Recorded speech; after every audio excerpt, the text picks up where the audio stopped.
نحمده ونصلي ونسلم على رسوله الكريم اما بعد فاعوذ بالله من الشیطان الرجیم بسم اللہ الرحمن الرحیم اهدنا الصراط المستقیم صدق اللہ العظیم۔ میرے واجب الاحترام، اللہ رب العزت نے الحمدللہ ہمیں حضور علیہ السلام کی امت میں پیدا فرمایا، اور یہ ایک ایسی امت ہے کہ حضور علیہ السلام نے خیر الامہ کہا ہے۔ وجہ اس کی یہ ہے کہ اللہ رب العزت نے بھی آپ علیہ السلام کو تمام انبیاء کرام علیہ السلام کا سردار ٹھہرایا، اور نبوت کی آخری اینٹ، نبوت کا جو محل ہے اس کی آخری اینٹ حضور علیہ السلام کو بنایا ہے۔ آپ علیہ السلام کا ارشاد ہے کہ خیر الامور اوسطها، کہ دین کے اندر سب سے بہترین معاملہ اگر کوئی کرنا چاہے، اعتقادات ہوں چاہے وہ کوئی بھی معاملات ہوں، سب سے بہترین معاملہ یہ ہے انسان اگر راہ راست پر آنا چاہے تو وہ میانہ روی اختیار کرے۔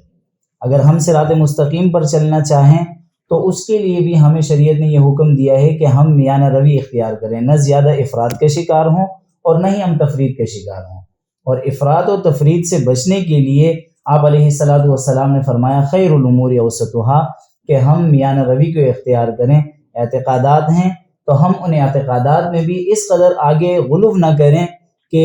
ہم جو ہے شرک کے اندر چلے جائیں، اور اگر اس طریقے سے تفرید بھی نہ کریں کہ ہم جو ہے دین میں کمی کا وہ شکار بن جائیں۔ تو آپ علیہ السلام نے فرمایا خیر الامور اوسطها، کہ بہترین حکم یہ ہے معاملے کے اندر کہ ہم درمیانی رائے اختیار کریں، اور درمیانی رائے اختیار کرنے کے بعد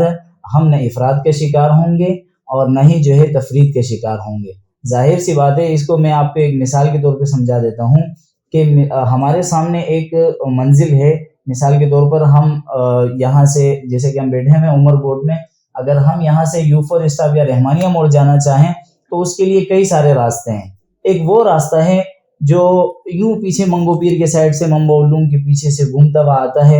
اور وہاں بھی ہم پہنچ جاتے ہیں اپنے منزل تک، لیکن مشقت زیادہ ہے، ہم بہت دور سے آتے ہیں، گھوم کے ہمیں آنا پڑتا ہے۔ دوسرا یہ کہ ہم جو ہے بالکل سیدھا راستہ اختیار کر لیں اور یہ چڑھائی نیچے اتر کے سیدھا رحمانیہ موڑ چلے جائیں، تو یہ راستہ جو ہے یہ درمیان والا راستہ ہے۔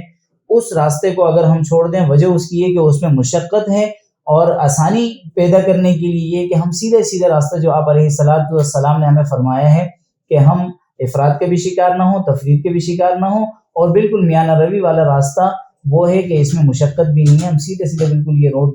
کے چڑھائی سے سیدھا اتریں اور بنا گھومے پھرے جو ہے سیدھا اپنے منزل مقصود تک پہنچ جائے۔ تو یہ اسی وقت ہوگا جب ہم نہ تفرید کے شکار ہوں گے اور نہ ہی ہم افراد کے شکار ہوں گے۔ بسا اوقات لوگ اعتقادات کے اندر اس قدر غلو کر جاتے ہیں کہ وہ شرک اور بدعات کے اندر مبتلا ہو جاتے ہیں۔ جیسے مثال کے طور پر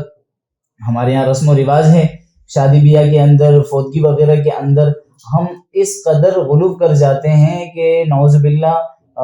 بہت سارے بدعات اور رسومات کے اندر ہم مبتلا ہو جاتے ہیں۔ اسی طرح علماء، اکابرین، پیران پیر، ان حضرات کے جو کہ صوفیاء کرام ہیں، ان کی محبت میں ہم جب افراد کے شکار ہوتے ہیں اس قدر غلو کر جاتے ہیں کہ نعوذ باللہ ہم انہیں خدا کا درجہ دے دیتے ہیں، جبکہ احادیث مبارکہ میں اور شریعت مطہرہ ہمیں اس چیز سے روکتی ہے۔ وجہ اس کی یہ ہے کہ انہوں نے، آپ علیہ السلام نے فرما دیا واضح طور پر کہ بھئی میانہ روی اختیار کرو گے تو تم شرک و بدعات سے بھی بچو گے اور نقصانات سے بھی بچو گے، لیکن اگر ہم میانہ روی والے راستے کو چھوڑ دیں اور صراط مستقیم کو چھوڑ دیں تو پھر ہم شرک کے اندر بھی مبتلا ہونے کا خدشہ ہے، قوی امکان ہے، بدعات کے اندر بھی، اور اس طرح جو ہمارے ہاں رسومات وغیرہ عام ہیں ان رسومات کے اندر بھی مبتلا ہونے کا قوی امکان ہے، جس سے ہمیں شریعت مطہرہ رک جانے کا درس دیتی ہے۔ اللہ تعالی ہمیں اس پر عمل کی توفیق عطا فرمائے اور صراط مستقیم پر چلنے کی توفیق نصیب فرمائے۔